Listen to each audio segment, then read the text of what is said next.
Hi, everyone. Welcome to the Keemah.G podcast. Thank you for kicking it with us today. Today, I'm sitting down with my boy, Svens Telemaque.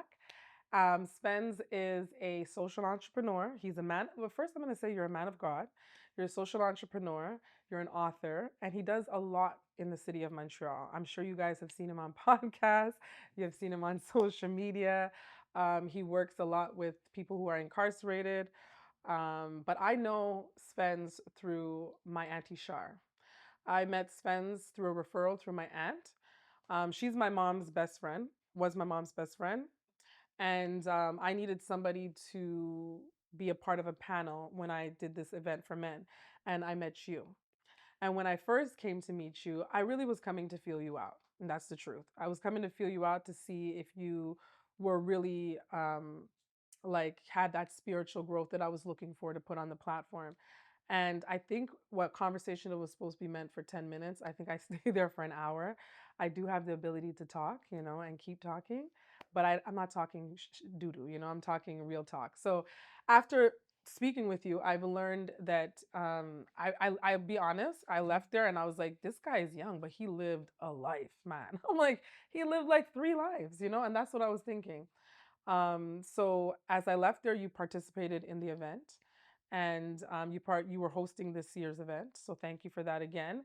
And you've just been somebody that I keep in contact with. I would say like you become like a brother, For in sure. Christ. And anytime I call you, you're always able to, speak word life into me, and I appreciate that because I was often looking for people who were equally yoked on that level.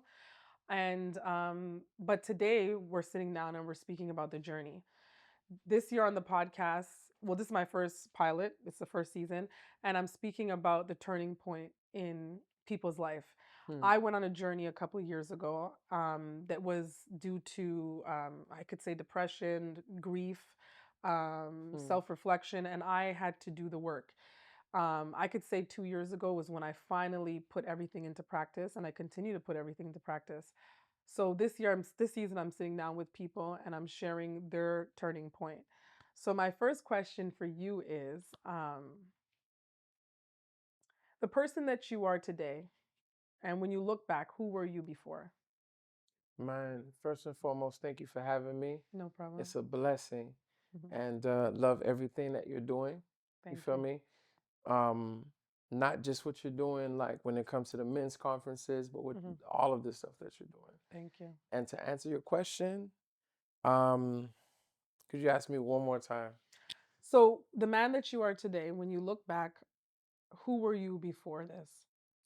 Because people know you. If you know him, I'm sure people are going to watch this and they know you, but they know you for who you are now. And some people do know you for who you were back then. Hmm. But who were you? Speak on that person that you were before you are the man you are today. I think I was a lot more self-centered.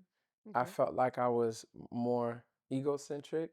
I felt like I was led by that. That's what I was led by. I was all about making money. I was all about just work, making money, and just trying to stack as much money as possible. And what was your choice of career for many? Selling drugs, Okay. selling drugs. Montreal here? No, in Miami, Florida. So I was born here, Hmm. but I was raised there. My parents divorced when I was a baby, so I didn't really know Montreal. Okay. So So you left here at a younger age. yeah, baby. Oh, baby. Okay. Hmm. So like 2, 1, you don't even remember. Less than that So you probably. have no memory of Recollect, no Montreal. recollection. Okay. So most of your time in your youth is spent in Florida. Yeah. And what was those years like? Um, What was your upbringing like? Like, what was your home situation? the best thing that comes to my mind is like windows, you know? Windows. Yeah, Okay. cause like my bedroom window, when I looked out the window, I saw crackheads, I saw prostitutes. Hmm. It was like The Walking Dead looking out my bedroom window. Where did you live exactly in Miami? Like around I don't North, really know, but I know that yeah. Miami, Fort Lauderdale. I know that, what is it, 90, I 87? Is it? Okay, the highway, I-95. I-95. I know that Yes, I-95 could take you anywhere. yes. But yeah. But so like my area is kind of like unincorporated. Hmm. There's no real name, but I'm like right in between North Miami, Biscayne Park.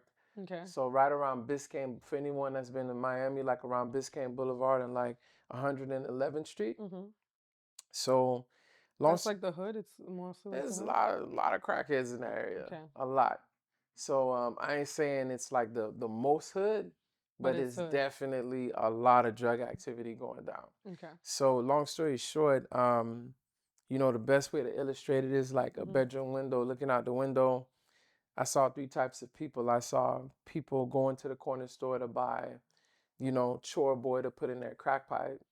I saw people with the 9 to 5, Mhm. trying to get milk and bread. And then I saw people that, was going to go get rolling paper, Yeah.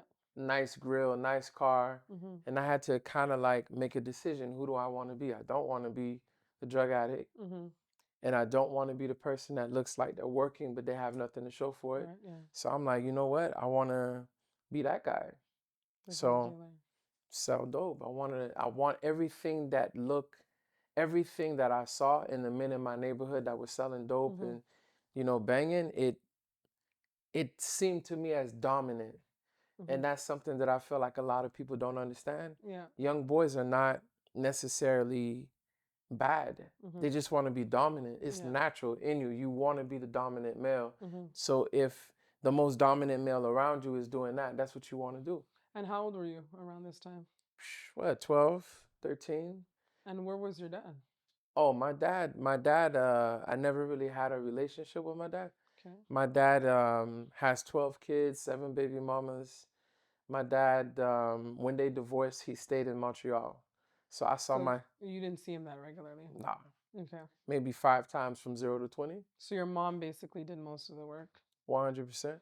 Okay. So you at 12 years old, when you decide to, I guess you were 12 when you decided, like, what was that? You just went up to somebody and said, "Hey, can I sell dope for you?" Like, Before I got to hmm selling dope, I got into credit card fraud. at 12. Yeah, Okay. yeah, 12, 13. I got into credit card first hmm because that was more accessible. Okay. So like I ended up selling drugs, but when I started doing the credit card fraud, it was basically a conversation at school. We had a homeboy that was always coming to school hmm fresh. And we're like, yo, what are you doing? And he's like, man, I'm just doing fraud. It's easy. Just order stuff online. And he put us up on game on how we could get people's identities. hmm We kind of like creative finesse that a little bit. Yeah. We would skip school all day and just order stuff. And at that time, I understood, like when I say the man I was before, I was egoistic. I hmm was so much more self-centered. I was just thinking about things. Yeah. I thought my value came from what I have. So I was trying to fill in that void. And where was your mom in this time? Like, I'm sure your mom was like, My you mom were didn't driving know. her up the walls. Yeah, but she didn't know. She didn't know. She didn't know. But the credit card fraud thing, she didn't really pick up on it. She had suspicions, but hmm she didn't really know, because we were as slick as possible, So they don't call school when you're missing school or anything? If you miss enough days, Okay. America yeah. is different. Yeah, if you miss enough days, but listen, my mom would go to work, we would be home, hmm just be stacks and stacks of papers with credit card information, and we would just be sifting through, trying to order stuff like clothes, shoes, and all of the things mommy couldn't buy. So basically, when you look back at the man that you were a man that was mostly driven off of material things. Like you felt that that validated you. 100%. Okay. And you were looking for that validation. 100%. And Be- at the same time, mhm. too, it was survival because I couldn't get a job. I never had my papers in the States. I was an illegal Oh. citizen. And I didn't understand these things at first because in the beginning, it was just ego. I hmm want to look like this, I want to be like that. And I lost myself in it. But when I got older hmm and people started sowing seeds like, yo, you should do this, you should do that. And when I started to inquire, I realized, like, yo, I'm stuck. Like, I You don't have a can't. lot of things you could do. Mm-hmm. I didn't know that. I didn't know you didn't have your papers and stuff. No, So you could still go to school out there and stuff like that. a And lot of people are going out to school. I'm There's so I'm much so naive to illegal. certain things. Yeah, like you see this whole Trump thing and hmm ICE and all that. Yeah. People don't understand how much people are in the States illegally that have licenses, Yeah. that go to school and stuff, and like using other people's names. And hmm I'm telling you, a lot. Okay. Yeah. So the person that you were, so how do you transition? What's that moment in your life where you get the wake up call? I like to call it the wake up call. I know some people have their things, but when do you get that wake up call? And I feel like that wake up call is like when God is like, you can't really describe it, but you know that something has to change. You Hmm. just know that there's something in you that has to change, or shit's just gonna continue to remain the same. I'd say for me, I had more than one. You know what I mean? Mm-hmm. I feel like most of the time people turn to an event like, ah, I went to jail, Yeah. or someone tried to kill me, or Mm-hmm. something like that. I went through those things and I felt like those things just hardened my heart. Mm-hmm. You feel me? Just made me more, I don't know, just I had less empathy. And like when these things happen, you just feel like, okay, I'm gonna get more guns. I'm going to be more slick. And be I'm, more smarter yes, to not get caught. exactly. So this is it. Mm-hmm. But for me, it was the things that just caught me off guard. Mm-hmm. Like, one time I'm selling dope, and this woman wants to get high, Yeah. and she's I like approaching. this story. I know this story, but I like this story. Yeah, Mm-hmm. she wants to get high. She's approaching me, and Mm-hmm. as she approached, I noticed she has a child with her. They're both walking. He's crying, and I'm looking at this lady, and I'm like, man, I could just tell she got a sob story. Yeah. And as she's approaching, I'm just getting more and more upset. Like, why would you bring your son here? You know what I Mm-hmm. mean? Blase. And she has a bag in her hand, and she tries to give me his PlayStation Mm-hmm. while he's crying. And that really hit me. I done had husbands come to a crack house, Yeah. and I know his wife is in the back getting high Mm-hmm. and all type of stuff going down. And they knocking on the door like, yo, have you seen my wife? And I'm like, nope. And that didn't do anything to me. Yeah. I've seen people just steal all type of stuff from their family, from their friends to Mm-hmm. get high. And I'm like, well, but this, I don't know, for some reason, it hit me in my chest because I'm like, yo, all my youth, all I wanted was some video games. Yeah. And It then, connected with your youth. yeah, and it Yeah. got me to just feel, Mm-hmm. because my heart was so hard. I wasn't feeling anymore. Mm-hmm. I had just become numb, and I normalized everything around me. But that I felt that, and I could see this kid, and I'm like, the grill in my mouth has no value. The money in my pocket got no value. Yeah. Doesn't matter. And do you think that this kid came to you, like, do you think it was divine? 100%. Yeah. I think kind of unfortunate. It's an unfortunate situation, but God kind of used him to wake you up. Mm-hmm. So after that, what does it start to become like for you? What do you change when because you said you went to jail, you've been kidnapped. I'm sure there's other things that happen. Almost kidnapped. Almost kidnapped. I Okay. got away. But Lucky you. yeah, Blessed you. blessed. And a lot of, like I had been arrested 6 times. Hmm. I had been hit by a car. I've had people try to do all type of stuff. But that situation was like little by just a little, you know what I mean? The light was coming through, Hmm. and other situations were happening too. I couldn't make like a shift right away because Yeah. I still was lacking faith. Okay. Because during that whole time, I was a believer. I believed in God. I loved God.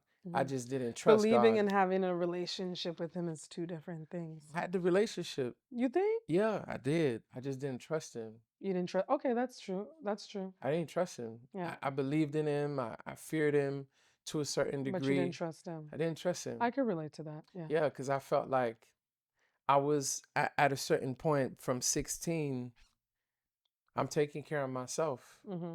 So for me, I'm like, I'm not, if I want to eat, I got to sell crack. Yeah. You get what I mean? Yeah. So for me, I'm like, I, how do I depend on God God? to do it. Yeah, I believe in God, His power, His sovereignty, Hmm. all of it. But to have that faith Yeah. and let God feed me, Hmm. I take don't care of trust me, him that he'll come through. that's a whole nother story. So I had to struggle there. So you had to. So you basically were taking, like, it came into effect, but it didn't really come into effect. Yeah. So what was that process like? Were you? The next day, did you wake up? Did you feel guilty? Did you feel like, okay, something has to change? Or you just gradually, there was small reminders after that to say, okay, Sven, something needs to shift? It was gradual. It was that situation, me going to somebody's house. Hmm. I'm selling them. You want to redo or No, no, go ahead. I could okay? take The it out. sound? Go ahead. Oh, you okay? Yeah. Perfect. I So can't, I don't know how to take this off. So, okay, just take the watch off, girl. oh, okay, but it's still going to make a noise though. No, Yeah. you can't turn it off. I love this. I don't know how to turn it off. I just got it. But Oh, we'll put it in here. no worries. Okay. I was thinking for you. Hold on. Could you re-ask that question? It was it gradually your change over time? Did it happen like when you woke up the next day? Did you automatically, from seeing that young boy, did you automatically feel like, okay, I have to change? Or was it like small reminders every day letting you know, leading up from that situation that allowed you to make the change in your life that you needed to make? So for me, That turning point that we're talking about. it was definitely gradual. Gradual. Okay. It went from that situation. I feel like, I realized this like earlier this year. Mhm. It was like my moral, ethical compass shifted Yeah. because until then, my mind and a lot of people mindset is like this. I'm Mhm. not doing nothing wrong. They want crack. Mhm. I got the crack. I'm not forcing it on them. Mhm. Someone has to give it to them. They want the coke. Mhm. They don't care about my life because they don't care what happens to me if I go to jail. They just want access to it. Mhm. All I'm doing is I'm the middleman. Yeah. I'm helping them get what they want, right? Subconscious, that's you telling, that's true, you trying to convince yourself. That's part Yes. of ignorance and immaturity. I don't want to be like, Yeah, yeah, yeah, no, but but you're like right. I just keep it real. Yeah, Like, yeah, that's it. yes. So for me, and that's what I'm telling myself, whatever I need to tell myself Mhm. for me to stand on this corner and make these Feel better about deliveries, it. Yeah. whatever. Mhm. And so that was my mindset at the time. Mhm. And then slowly but surely, I was not feeling comfortable. I didn't feel at peace. Mhm. Like I walk into this dude's crib. He's from my neighborhood. Like we know each other. We're not friends. We cool. Mhm. And I know his mom and dad. They're the neighborhood crackheads. Yeah. They take his money to get high. Mhm. So I'm walking out of his house. He's never caught me in his house before. Mhm. He knows I'm a drug dealer, Mhm. right? So obviously his mom and dad probably see me, but he's never seen it before. Yeah. I'm walking out the house, he's walking in, Mhm. and he's just looking at me like, You feel that eyes watching you. you know, and he's younger than me. Mhm. And so it's not like threatening, but it's just like disappointing. Yeah. And you just like, man, And before, those eyes wouldn't bother you, you but feel now they're me? starting to bother you. Now they're starting to bother me. Mhm. And I had other people in my life. I had this one dude named Larry Dog, a comedian. Okay. And, when me and my homeboy Gary would do like open mics and stuff because we used to rap, this guy, he took me under his wing. He's like, man, you got talent. You know what I Mhm. mean? But the street stuff you got to put away. This guy did some time for trafficking and stuff like Mhm. that. So he understood me, but he was like, yo, you're gonna have to chill. Yeah. Make a decision, kind of Yeah. thing. And at that time, my partner in crime got deported, Mhm. sent to Haiti in 2006. And then me, I'm here and I'm like, yo, I got like half a key of cocaine. Mhm. You know what I mean? And for me, at like 19 years old, a lot of people ain't coming across that much, Yeah. And for me, I'm just like, damn, what do I do though? I Mhm. can't get a job. I got a record. I could get deported at any moment. Mhm. And, but I'm like, I got to get paid. I need to make money. And I just kept thinking and thinking and thinking, like, what could I do? Mhm. So this is probably like a process that's probably like 9 months, maybe, Mhm. of different things. And like just God would just send different, the girlfriend I had at the time, just everything, like little different things to get my attention, to Mhm. get me to realize, yo, this money ain't it. People Yeah. dying around me. And I felt death coming to me too. Mhm. I really felt death. And just thinking about prison time too, because in my mind, I'm like, if they catch me, You get what I'm trying to say? It's a wrap. Like Mm-hmm. I'm doing a lot of time if they catch me like for the quantity that I have. Yeah. You get me? And just as time kept going, I'm just like, yo, I just felt like the grains in the hourglass. Like I'm getting here, you know? People It's like God has his hand over you, but he's slowly like, I'm trying my best to cover you, but you keep on walking into the devil's den. mm-hmm. Yeah. So now you're at the point where you have a lot of reminders of the change. Um, I want to go back to a question because it's on my mind because I'm trying to skip this question. What was your mother like? Like what was it on your mom? Because I think that it's important to touch on that, especially when you're raising a son Mm-hmm. as a mother. Like, was there any times did you feel her hurt? Did she cry? Was she like did you feel that empathy where like my mom, I don't want to see my mom hurt because I'm not doing well? Like what was that relationship like if I could touch into that? It's just been on my spirit and I'm trying to ignore the question, so I just said I'm just going to ask you the question. For sure. So I'm gonna break down that question into parts. Mhm. So God rest her soul. You Mhm. know, I have an amazing mother, and I think that when I look back in Mhm. retrospect, I could see certain things that with what I know now, Yeah. if she would have done different, maybe the outcome would have been different. Like what? So number one, my mom was an amazing mother. My mom was like the provider. Mhm. So it was all it was like a need, like I don't want, I'm just coming up with it, needs based parenting. Needs based parenting. Yes. So she supplied your needs, Yes.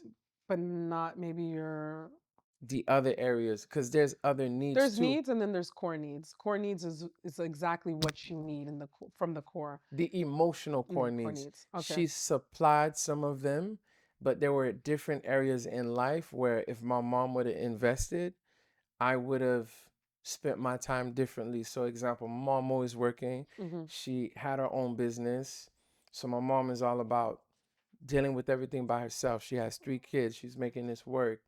But then as a young man Mhm. that's filled with energy, talent, creativity, I'm not tapping into anything outside of school. So what am I doing with my time? Like, yeah, I got homework to do, but I should have been in sports. Yeah. I should have been in different extracurricular activities. Mhm. I do understand though, as a mother, Mhm. you're working where you have the time to bring your son here and bring the child here, Yeah. that child there. How do you do that?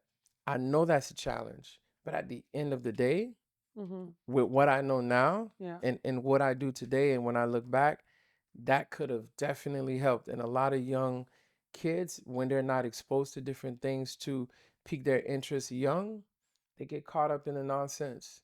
Did it ever make you like did it give you a mother wound? Like would you say it gave you any wound in a sense where you were maybe upset with her?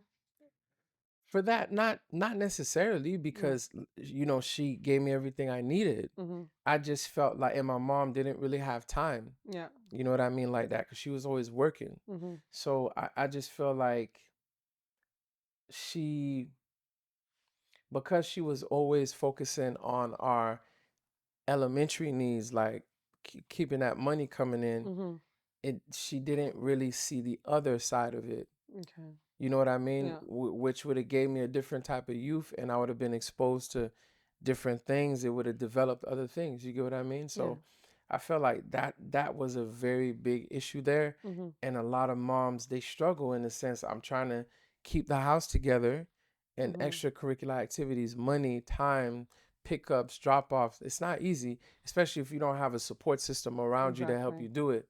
So, but I know for a fact, like if that would have happened, that would have helped. That would have given me something to do with this energy I Mhm. had. You know what I mean? Yeah. My idol would have probably been somebody like MJ, Michael Jordan or something. Yeah. That would have kept me on a basketball team, kept me disciplined, like Yeah. whatever the case may be. But And it's true.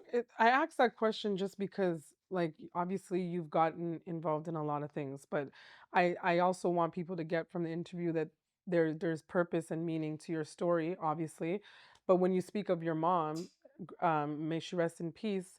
like mothers can't do it all, you know? And I think me being a new mom, I'm learning with two sons. The reason why I asked you is because I'm a mother of two boys, you know? So I know that getting up every day. I've only been doing this for 2 years, and sometimes if I talk to you, I'm like, I'm tired. That's the first thing I'm saying is I'm tired.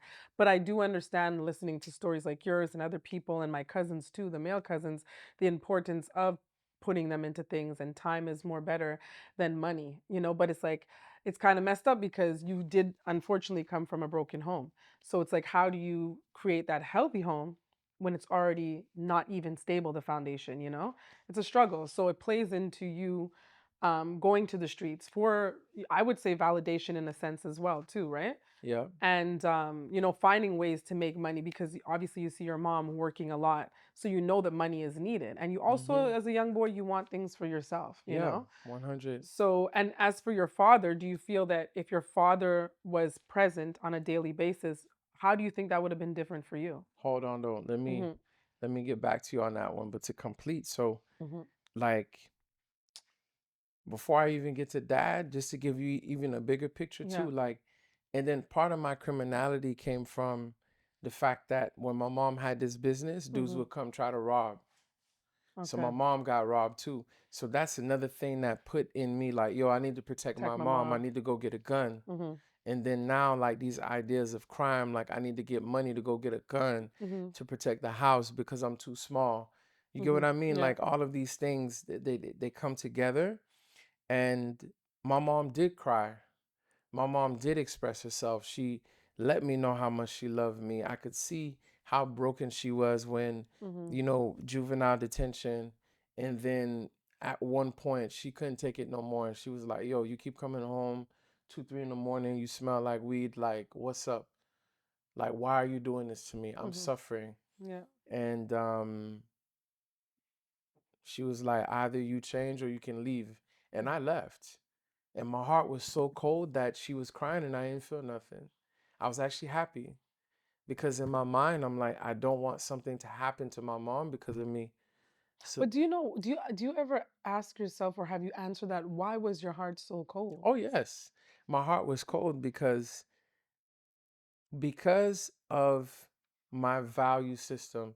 I was getting all my value from Mhm.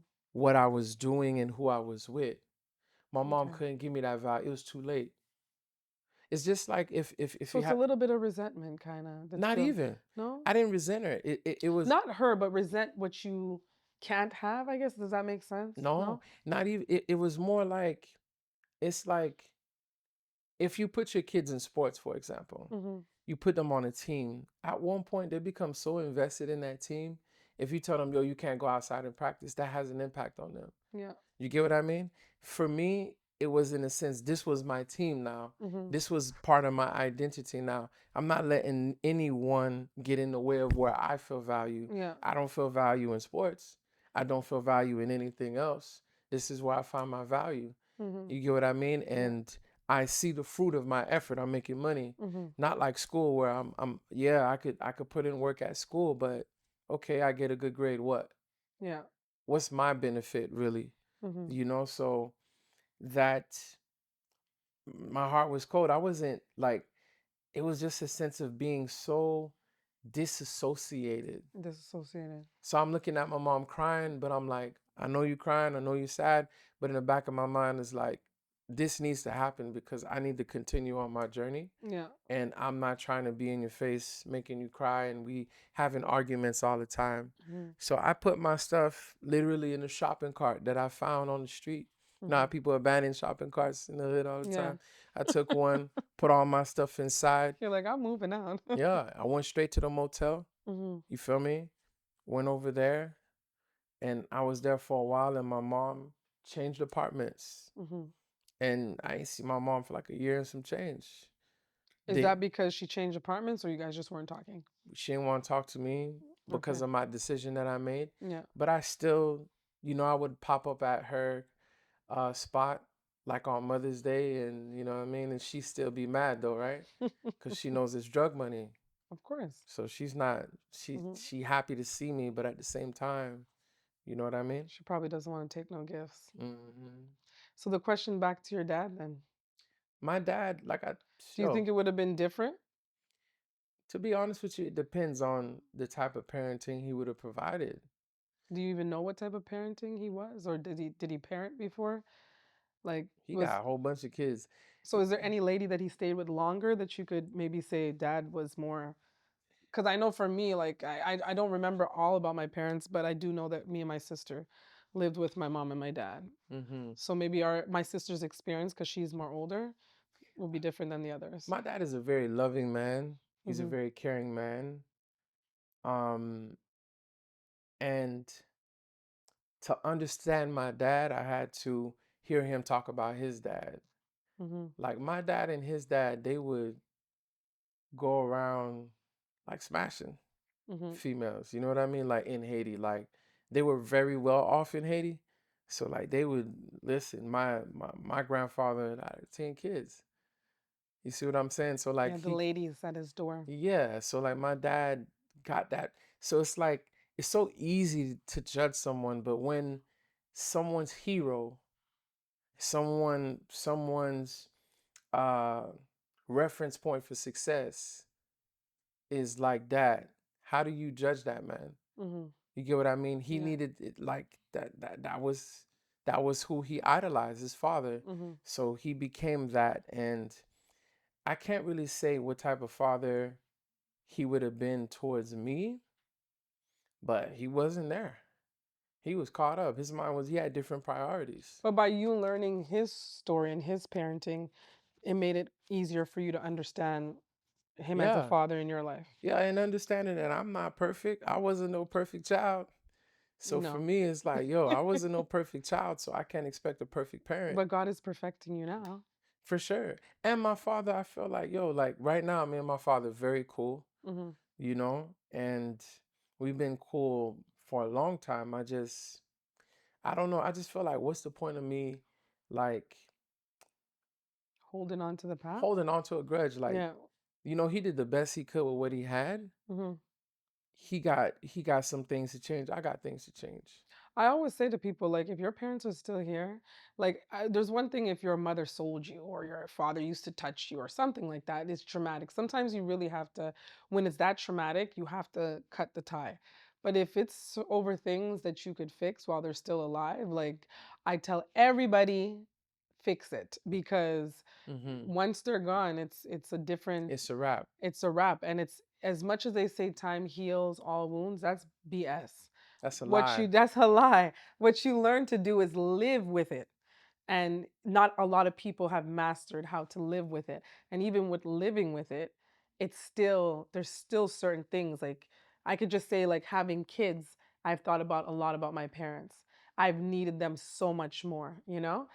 And I wonder if my father would love twin boys. He would be so proud. Like, as much as it could be 30 years ago, it's still very present in your everyday life until you meet your maker. So, 100. yeah, like I went off topic, but yeah, I would say like I'm happy that you and your dad are like, Yeah. peace. You know something too? I feel like one of the very first challenges that I feel like God give you is to forgive your parents for their 110%. imperfection. Like Hmm. 110%. Well, and I had to forgive them too. I had to forgive my father because I felt like my father was very much young. I came from Jamaica when he was like young, and they came from a two-parent home, 9 kids. My grandfather had a kid before he had the 9 with my grandmother, and they were not the richest. But they weren't the poorest in the neighborhood. But when they came here, they went to Uptown, Decotree. Very much, you see other people living a certain lifestyle. But I Mm, used to blame my father for many years that if he chose a different lifestyle, how would it be? Because I needed my father so much. I needed my mm, father so much in the teenage years. So I resented him for dying. I mm, resented him because if you weren't selling dope, and he sold pounds of weed, you know what I'm saying? It doesn't make, well, it was illegal back then, mm-hmm, but that's what made him most of his money. But after me learning my father and talking to his sisters and talking to my cousin that he was close with, I've come to understand that my father was just a young guy that came here, worked in a bar first. He worked. And then someone introduced them to ways to make profitable more money faster. Mm. And as much as they ran uptown in that day, they also got involved in a lot of other things too. So that built a lot of resentment when I heard the stories. But when I was able to understand his heart and to see the vision that he wasn't just selling dope just to sell dope, he wanted to sell it so he could build something. I kind of admired his entrepreneurship, and at the same time, it made me understand his heart. So once I was able to understand his heart, I was able to forgive him. But that took many years. And I think that I compared a lot of men to, like, you need to be something like my dad that I hear of and even better, you know? Mm-hmm. So, anyways, we went off topic, but you know what I'm saying. For sure. So back to the turning point. Mm. Um, what has been the hardest thing that you had to let go of? Because I Mm. feel like at some point in time when we're on the journey, like I'll give an example. When I first started to hear from the Lord, and He was like, you know, you have to work on you. It's not about everybody else. Mm. Yes, people are assholes sometimes, but how are you going to respond to the asshole, you know? Mm. And that night when I said, it's either I'm going to live or I'm going to die, Mm. you know, I have to do the work. I think I told you, I called this lady and I cried and I said, can you pray with me? But he was also showing me in that time of prayer and working with her that I had to let go of a few people, and which was really hard because I had an abandonment wound. So the more that I let go of that person is the more the wound resurfaces. It's not healed. Mm. So it's just like, how do I let go and how do I move on? It was the toughest thing ever because letting go felt like death. Hmm. So I asked people this question, like, what is it that you had to let go of to move in the forward?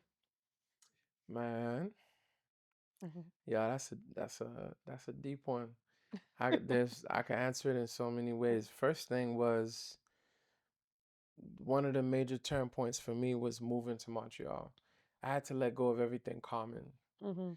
I didn't come here because I was like, yes, I want to move to Canada. I moved here because I felt like I had no more options. Yep. Like I had the record. I no longer had my license. They were tightening up on even getting a license. They wanted my never had a social security number. I came up with one like at the DMV. I walked, yeah, it was your social. You know what I mean? And that rocked for a while, Mhm. but then it was like, yeah, we want to see your social, Yeah. and I'm stuck. You get what? I don't even remember the number I gave them. Mhm. You get me? So all Friends that, made up the number real quick. yeah. Yeah. And all this to say, like, I'm stuck here and I'm like, yo, what do I do? I'm Mhm. stuck. And God has a very big sense of humor. Very big. So I had stopped selling dope. I started selling clothes, shoes, perfume. I got an auction license. Mhm. And a lot of my friends were washing money like that. We would buy crash cars, fix them up, sell them. Mhm. So you can't sell a car every day. So I would do the clothes, shoes, and perfume like Baby Boy. Mhm. And I felt good because I didn't have nothing in my heart that made me feel like I was doing something bad. Yeah. And after that, somebody tried to kill me again. I got carjacked, robbed, almost died. And then I'm like, damn, like I changed what I'm doing. I'm not Mhm. selling dope anymore. Those people, I figured out who did it. Mhm. They probably gonna think I'm gonna go get them. Yeah. And I had someone around me that was like, yo, let's go do that. Mhm. Because I used to supply him. Yeah. And he's one of those guys. That's what he was about. And in my mind, I'm like, it's just gonna be a never ending cycle. Mhm. And I can't be like, hey, can you come like you go when they catch you solo. Yeah. You're gonna be solo. You're not gonna be 5 deep, 10 deep, or whatever all the time. Mhm. So I had to make a decision. He was more angry than me.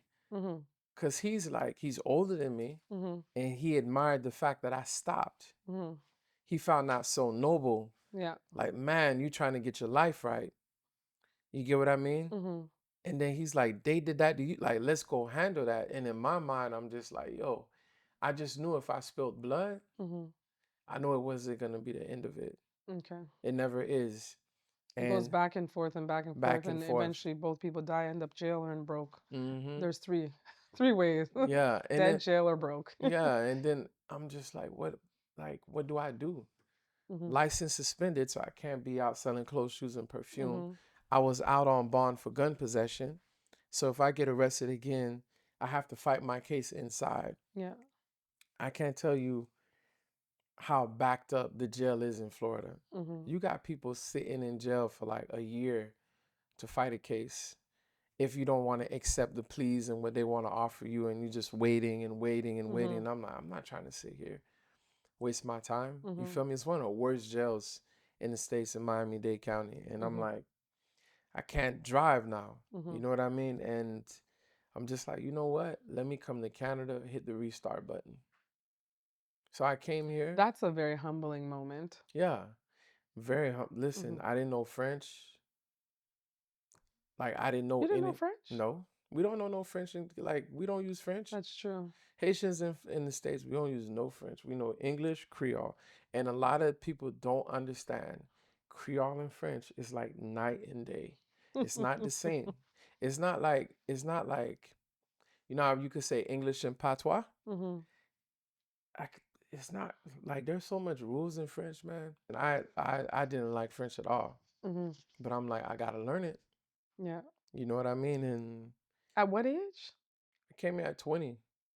So 20 I years started as old. soon as I came here. And now your French is impeccable. I wouldn't say impeccable, but You get by. I could get by. Okay. All right. So you came here, and what does that look like? I Where do came you on, go? Because you said you didn't, we weren't raised here. wasn't raised here, but God is so funny in the Mhm. sense that even backing up a little bit, I had a girlfriend at the time, and Mhm. me and this girl, we were on and off, on and off. She was like one of my first loves or whatever. Yeah. And do you know that girl was Canadian too? No, I didn't know that. She was Canadian. She didn't have her papers too. Oh, damn. She had family in Canada. Her dad was here. Her grandmother was here.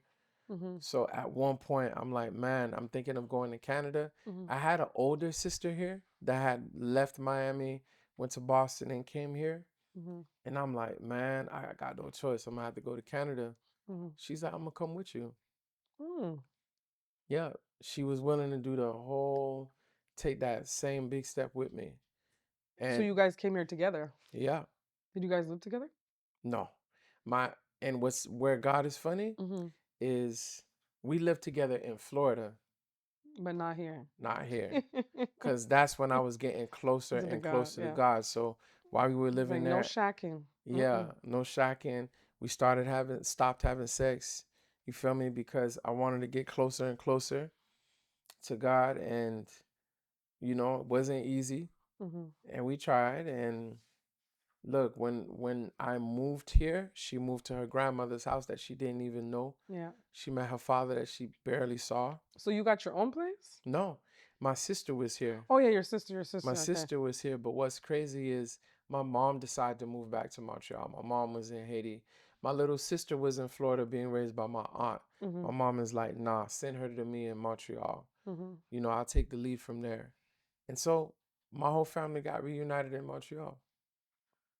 God has a plan. Mm-hmm. This is when you started trusting God, though.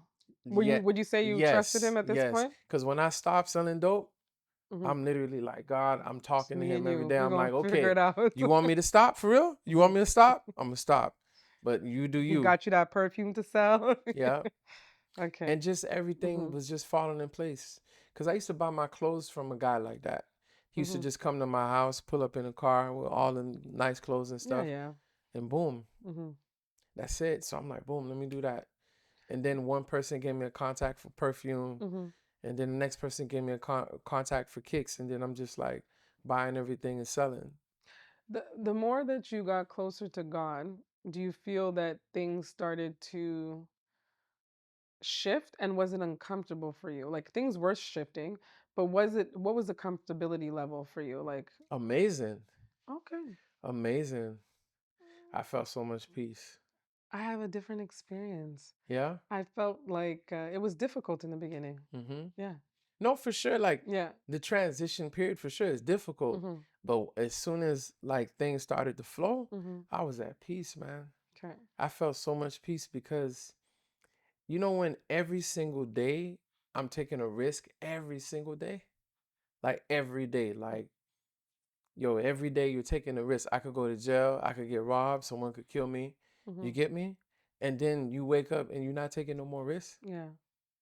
It's like a weight lifted off your shoulder. Yeah. Yeah. Like I feel so good. I feel like my conscience Nothing is to look over clear. your shoulder. You can do what you want. Mm-hmm. So how does the new Svens get reborn? Like what is like you're back in Montreal, but how do you get to here? Here, Because you have way more else to go. But you're at a great I would say you're at a good place now, a good start. I'm A at a good good start. start. I'm at a good A start. good There's a start. lot more to go, There's a but lot more to go, but how does it get to that point? Like what's that journey from Montreal until now? You get back to Montreal until now. so 19 years, pretty much. Mhm. You're So 39? 38. Oh, you're 38. I thought you were 30. I'm like, I think he's 38. Okay. So the the me coming to Montreal to where I am now, Mhm. I think from selling dope and serving and then just serving for my personal benefit to serving Mhm. community, Mhm. really seeing the value in serving the community. That's what I would say. That was a major shift for me. And you didn't have a job when you came back here. No, but I got one quick. Okay. Was working at some call center, Vox Data, worked there for a while. So how did you get to Union United? Oh, that's I got here in 2007. Mhm. I connected with Union in like 2017. And in between that time, I went to school, did construction. I tried all type of different stuff and just was trying to find myself, Okay. and I started a poetry ministry in 2012, Mhm. like a spoken word, Christian spoken word Yeah. thing. Loved doing that. And that kind of exposed me to some gifts that I didn't know I had. Mhm. And I love seeing other people in their gifts. Yeah. And Union, like in 2017, somebody reached out to me to do like a conference for Mhm. youth Okay. because of Sister Sharon Edie. Okay. She be connecting everybody, and she connects me with Union. I do this conference in 2017, and I ain't hear from Union since. Mhm. 2020 comes, there's the pandemic, Yeah. and these people calling me talking about some, yeah, man, do you want to quit your full-time job for a part-time? Pretty much. And I'm like, nah, I'm straight. I'm good. Mhm. Cause I'm like, I'm not gonna do no full time, part Part time. time, Like yeah. it don't make sense. I Sense. got full time needs. You know what I mean? Mhm. And they're like, But that's God testing you once they're like, again. they're like, yeah, no, Mhm. we need you over here. And I'm like, I don't know. Like Mhm. you say God told you. We'll see if God tell me. You know what I Mhm. mean? Cause you know how people could Use spiritualize God, stuff. yeah. Mhm. So I meet with the people there, and they're telling me all different stuff, and I'm like, Mhm. okay, cool. But inside, I'm like, this don't. It's not logical. Yeah. And I was trying to get this prison ministry job. Got the interview, and I'm like, yo, God, if I get this job, I'll quit my full time Mhm. and then I'll do the job at the church. Cause they're like, you need to be Let there. me guess. Did you get it? No, Prison. No. no, I thought they did that. me dirty. When I looked at all of the people that had the job, none of Mhm. them looked like me. They were like all twice my age, three times Mhm. my age. And I'm like, they led me on too. Like they made Yeah. me really feel like I had a chance. And I'm just like, whatever. But it worked out though. Yeah, it worked out in a major way. Mhm. And COVID happens, my job shuts down. Like there is no more job. You're like the full time. Maybe I'll take that part time. Yeah, It's so starting I to look took good it. right now. Yeah, so I took it and I've been there for 5 years now. Okay. Yep, So the breakdown was it was good that you lost that job because 100. now it said you said something before about you said that you tried a few things and that opened up to you to some of your gifts. Mm-hmm. So how did you transform? Like, did that moment take you to like branding yourself? Because you're kind of like, no, I shouldn't even say a brand, but you are a brand. You know what I'm Mm-hmm. saying? Like you're branding yourself. Like, did that take you from there to okay, I want to start? Because you wrote a book. You wrote a book. You speak. Like, did that open you up to doing the things that you're doing now? 100 is crazy you say that because I Okay, took a class called Marketing Yourself marketing yourself. Okay. at Concordia. And when I Hmm. took that class, that was because I couldn't get into the John Molson School of Business. I kept failing math, right? So I Hmm. couldn't get into the program, but I wanted to be a marketing consultant. Yeah. And I took this class and I got inspired. I met this woman named Lynn Worrell at Hmm. the Carrefour Jeunesse Emploi in Côte des Neiges. and she challenges me and she's like, yo, you should create your own program. In my mind, I'm like, where do I start? Mm-hmm. And I remembered a quote that this guy told me I met in a restaurant, and he was like, a slow 50 cent beat a fast dollar. Yeah. And I'm like, what does that mean? And A he slow explains it to 50 me. cent beat a fast dollar. hmm And when he breaks it down to me, you can make the fast money if you want, but Mm-hmm.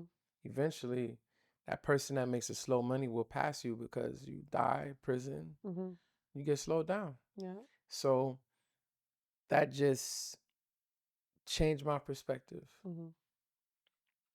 So you are where you are today. I think people that know you see your journey. Um, where are you at right now? Like, if you were to say overall, like, who is Svens Telemaque? Who is Svens Telemaque? Man, someone asked me this question the other day too, but I just feel like Svens Telemaque is a broken man, but that's also a healing man. Mm-hmm. That's also a leader and someone that is empowering other people around him. Yeah. And man, I feel like I have a lot of growing to do. I still got a lot of more growing to do. You know what I mean? But Mm-hmm. I just feel like I feel so humbled, grateful, blessed to be a servant of the community. Yeah. You get what I mean? Do you have any regrets? Oh, for sure. You do? Plenty. You Plenty. said plenty, Yeah. but you learned to live with them. 100%. You don't beat yourself up about them. Sometimes I do, yeah. Okay. That's a process. Self forgiveness is a For process. sure. So, now speaking to young men, because I think like your story is very relatable. And I would say particularly to street guys, um, people who have hustled, who still hustle, um, people who are struggling. You talked about the first thing you talked about was a dominant man, Mm-hmm. and how I guess most men strive to be that. Mm-hmm. When you look at the black men in today's society, and all men type kind of thing, and their biggest struggles, because you would be able to connect with them faster than I would. Mm-hmm. What would you say to them, not just to just give words of inspiration, but to speak deeply to their spirit, deep into their soul? Like, what would you say to them that you maybe wanted someone to say to you in those times? Um, I mean, if it's a dude that's in the street making money in the street, I would say be still, and instead of looking things from a survival point of view, look at things from a value point of view, Mm-hmm. right? Yeah. And I saw this image Mm-hmm. on IG a couple weeks, months ago, whatever, and there was like, you know how you have a shelf, like Mm-hmm. those floating shelves or whatever. There was a shelf like this, a shelf like this, and the one on the bottom was health, Mm-hmm. and then the other one here was prosperity. And then it just changed. It's like, even if you have prosperity, if you have no health, what worth is the prosperity? Yeah. What worth is money if you have no freedom? Mm-hmm. What worth is the money if you have no peace? Mm-hmm. You constantly have to look over your shoulder, and everything you have you can lose. I Yeah. work with too much people that have done like life sentences, Mm-hmm. or long bids, and I'm just looking at them and they're like, yeah, I had all this.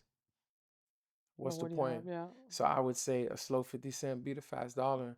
Think long term and put more value on your life and your well being than money. And I know some people, we hustling out of survival. Yeah. It's not because I want to make a lot of money. I'm just trying to make ends meet. Mm-hmm. But you're creating another problem. And what would you say to somebody, another male that is struggling with their mental health? Like, what is, because we've all been there before. So, and men, they're not as advanced in mental health and mental wellness as women are.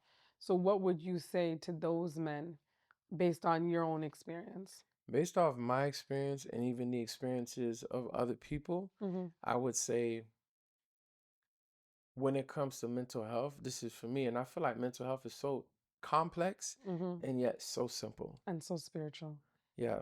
Mm-hmm. I would say number one, take the time to actually go down to the source of why it is you feel the way you do. Like, I'm gonna use a very stupid, silly example. Mm-hmm. If I tell you 5, 10, 15, 20, what's the next number? 25. Yeah. So you picked up the pattern, Mm-hmm. right? Like a lot of the times in life, we don't Oh, look at the patterns pattern. in our life. Mm-hmm. It doesn't take long for us. Oh, snap, I'm moving by fives. Mm-hmm. You feel me? Oh, snap, these are the patterns that are leading me here. Mm-hmm. I don't need no prophet to tell me the next number is 25. Yeah. I just need common sense. So, like, what am I doing? And those patterns are set by our environment, Mm-hmm. the way we think, the people around us, trauma. How can I change that pattern so I can shift the way I want to shift? Yeah. So taking the time to be still, because for myself, I didn't realize certain things. It was only when I was still, Mm-hmm. and I questioned myself. And the quality of your life is gonna be in direct correlation between your quality of life is the way you question yourself. Yeah. If you don't question yourself about nothing, there won't be much change. You got Mm-hmm. to ask yourself, why am I doing this? Mm-hmm. Is this worth it? You know what I mean? Mm-hmm. Like questions like that. Why? What is my why? Yeah. How do I want to leave? How do I want to be remembered? Mm-hmm. You get what I And mean? I do get what you mean, and I bring it back to what I said before. When you start, I love the fact that you said the patterns, and when you notice the patterns and you actually question yourself, that's when your work starts. Mm-hmm. Like that's when the work starts, because I think many times, like I always say, healing, like not even healing, but the growth process and evolving, it's in three steps. It's Hmm. self-awareness, self-discovery, self-acceptance. If you're not even aware, you're not questioning yourself. Like if people Mm-hmm. that don't have no awareness, they can't help themselves. Mm-hmm. But the moment you start to become aware that there is a pattern that I'm creating, I call it the patterns that form into cycles, like and takes you years. Mm-hmm. That's when you start to say, okay, like I think there's something that I need to do. But this is the thing Mm-hmm. that will throw off either someone dealing with mental health Mm-hmm. or someone dealing with patterns in the street or whatever, Mm-hmm. survival. Yeah. You become so fixed on everything going around you Mm-hmm. that you don't take the time to pay attention to what's going on inside Inside you, you. yeah. And so what happens now is you need a pattern disruptor. Mm-hmm. And sometimes that could be a gun in your face. Mm-hmm. Sometimes that could be the police on your case, not trying to rhyme. Mm-hmm. Or, The bills getting high, yeah, foreclosure, but like anything. that could be a conversation. Yeah. But Mm-hmm. a lot of the times we need to someone before we get to that 25, like, yo, wake up. Mm-hmm. So we can be aware, because most people are not even aware. You just going with the flow. Mm-hmm. You're not even questioning yourself. Yeah. Like, why do I take this route to go home? Mm-hmm. Why do I take the same route? Why? It's familiar. It's a pattern. Mm-hmm. Why not take the other way? You feel They me? say something like familiarity breeds contempt. Tempt. Yeah, Yeah. contempt. Yeah. Why do I go through the front Mm-hmm. door? Why don't I go through the back door first? Yeah. See what I'm saying? Yeah, this is another conversation. Yeah. Yeah, but it really is. Like it's true. I'm thinking. But yeah, I like this conversation. For Thank you, sure. Svens. Same here. Thank you for sitting down with me. You always come through. So, but I'm gonna have you again because I like that conversation. I'm gonna write it down because I know we're gonna forget. She's like this is a Yeah. conference. Yeah, I know we're gonna forget. No, I mean a conversation. Like I think that it's important that we continue having these conversations on self-development, on healing, on growth, especially in our community, because I really feel that I understand it. You know, when you understand what the work is, Mm-hmm. I understand what the struggle is. Mm-hmm. And I feel like there's so many people I know that I can be like, I was there before, and there's so many people that I speak to and that where I work. It's just that I don't find it's getting better. I find that people are getting more inclined to their mental health in a negative way. Mm-hmm. And I think that we just have to have these conversations. So I appreciate you. Thank you for coming. And yeah, he's gonna be back for season 2. Yeah. Well, thank you very much for having me. No problem. For sure. My mind's going now with these thoughts, Svens. Patterns and stuff. Yeah, it's true. Yeah, I can't. You know the inspiration behind that? A lockbox. Mm-hmm. A lockbox. So I was told to change the lockbox code, Mm-hmm. and they You kept. could stop though, Tanshan. Yeah. Oh, keep going, keep going. Okay, go Trust me. ahead. It's okay. It's okay. Go ahead. All right. Lockbox. Yeah. So long story short, I was supposed to change this lockbox code, Mm-hmm. and they kept asking me to do it. Mm-hmm. And you know when you have to do something and you feel like it's tedious, it's gonna take me so long to do it, and then you do it and you realize it was easy. Yeah. Usually the code I would use multiplication because I'm like it's an easy pattern Mm-hmm. for somebody to remember. So I'll do 3 times 5 equals 15. It's easy for people to remember. Yeah. And then I don't know, spirit hit me in my chest and I was like, the code. Yeah. It's always a pattern that's very easy for you to remember, easy Mm-hmm. for you to repeat. Yeah. But to change that code to gain access, you need to change that pattern into something that makes sense Mm-hmm. for your life. And I feel like a lot of us, we have all these patterns that have us locked up in a situation where we can't. Change it. Mm-hmm. When we feel that we can't change it. Exactly. But the minute you change that pattern, you change that, you find that right code, Code. you Yeah. free. And It's there's an true. alignment. You know what I mean? We gotta be aligned, that heart, mind, body, soul, spirit. When you align, yo, click. Yeah. Life gets good Exactly. no matter what you've been through. Mm-hmm. Thank you, Svens.